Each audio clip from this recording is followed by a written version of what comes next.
عام طور پہ جب پیشنٹس آتے ہیں تو اپنے مسائل لے کے آ رہے ہوتے ہیں. ان میں سے ایک مسئلہ جو ہوتا ہے وہ یہ ہوتا ہے کہ جی لائف کا انٹرسٹ ختم ہو گیا ہے. تو لائف کے انٹرسٹ کے ختم ہونے کے بعد وہ سوسائڈ اٹیمپٹ کی کوششیں کر رہے ہوتے ہیں.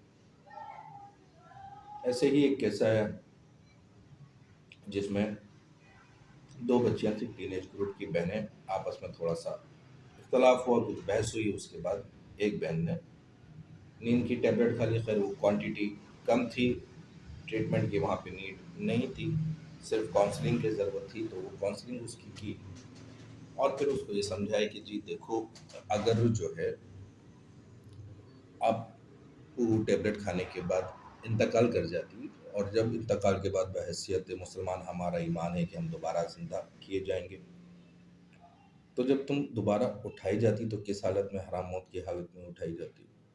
تو کوئی بھی ایسا اسٹیپ لینے سے پہلے یہ سوچ لیا کرو کہ جی آگے جب اللہ کے سامنے حاضر ہوگی تو کیا جواب ہوگی.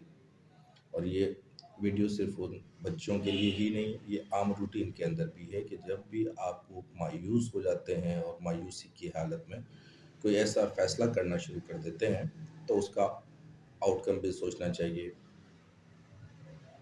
جب ہم یہ سوچتے ہیں کہ جی اب ہمارے پاس کوئی راستہ نہیں رہا تو ہم بھول جاتے ہیں قرآن کی اس آیت کو جہاں پہ اللہ تعالیٰ فرماتا ہے کہ جی فَإِنَّ مَعَ الْعُسْرِ يُسْرًا إِنَّ مَعَ الْعُسْرِ يُسْرًا, ہر مشکل کے بعد آسانی ہے.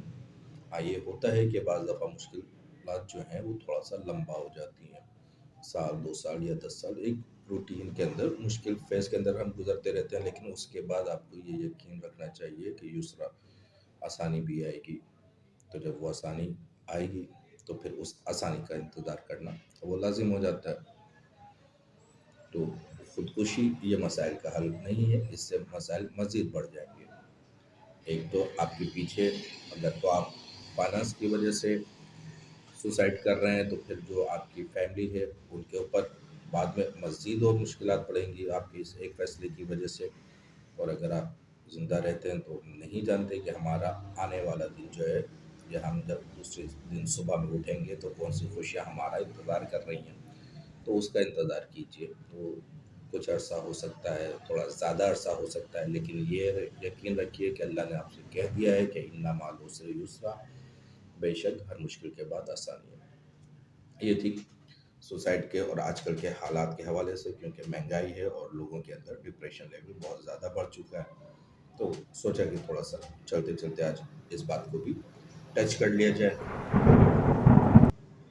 ایک سیاسی بیان جو تھا وہ کل ٹی وی پہ چلا. نواز شریف صاحب نے اعلان کیا ہے کہ جی اگر ایسے ہی حالات رہتے ہیں اور ایسے فیصلے جوڈیشری کے آتے ہیں تو پھر ڈالر کا ریٹ 500 تک چلا جائے گا. یہ دھمکی سمجھیں یا خبر سمجھیں, دھمکی ہے تو کن کو دی جا رہی ہے؟ جن کا پیسہ پاکستان میں ہے ان کو, یا جن کا پیسہ پاکستان سے باہر ہے ان کو. تو جن کا پیسہ پاکستان سے باہر ہے ان کے لیے تو دھمکی نہیں ہے, وہ تو 500 کا مطلب ہو گیا کہ ان کی جو بھی اماؤنٹ ہے وہ ڈبل اور ٹرپل ہو جائے گی. جو یہاں پہ جن کا پیسہ ہے تو ان کو معلوم ہے کہ جی حالات اسٹیبل ہو جائیں گے تو پیسہ ڈی ویلیو سے دوبارہ ویلیو میں آنا شروع ہو جائے گا. اسی لیے شاید